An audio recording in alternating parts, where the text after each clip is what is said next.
ситуацию, осознавая, что федеральные деньги задерживаются, а Сын Сергеевич принял решение. Я очень благодарна ему за это, что на первый год финансирование в основном пойдет за счет республиканского бюджета. Объекты миллиард 600. Вы сами все говорят, почему два рояля? Мальчик же не говорил, что он на 2 роялях будет играть.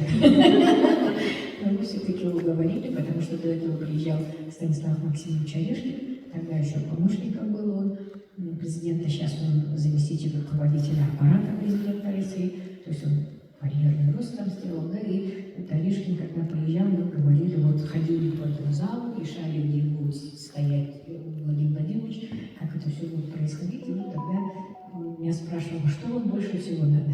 Я говорю, нам надо 2 концертных рояля.